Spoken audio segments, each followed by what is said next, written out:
I'm Clive Sithole, ngazalelwa eSoweto, and then we moved around because those days in the 80s, to be specific, 1983, there were uprisings, and then my mother felt that, we're not going to be safe, not going to be able to survive, people were getting banned for nothing, and then we moved to KwaZulu-Natal-Natal, and then later on I came back to Natal, where my fathers, my ancestors are.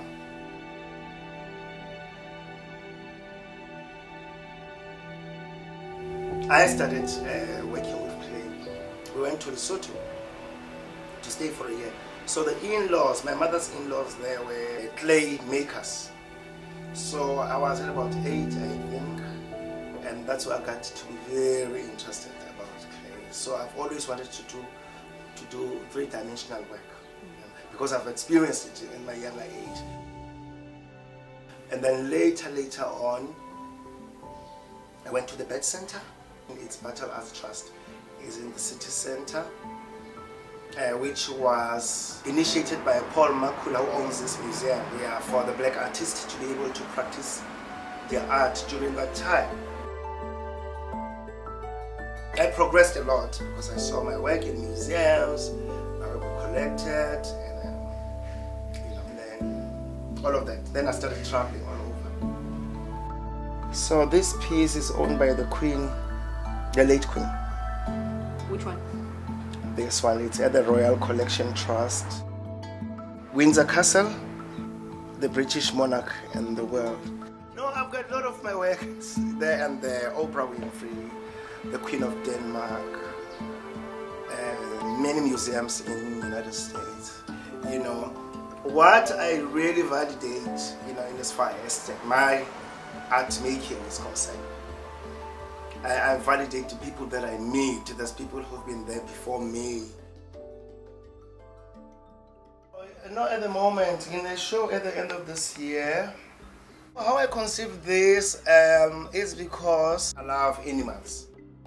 I once stayed in one of the farm called St. Andrews Farm. That was 2001, 2, 3.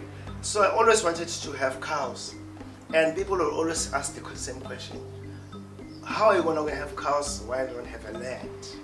And that's when I started to interrogate these land issues, from way back. People who fought for the land, people who were banished in this country by apartheid government from the 1940s because of their race.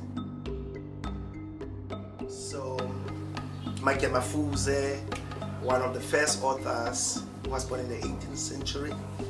He was talking about the land and how black people used to utilize land. You go anywhere else and then you go to dig for a clay, you will be told that, no, you're trespassing Mr. Van der Merwe's land, Mr. Nell's land. Those are issues that prompted this concept.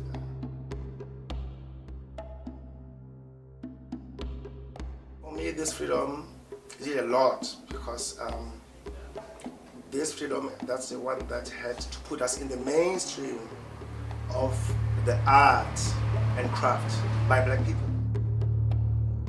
It's one of the best things that ever happened.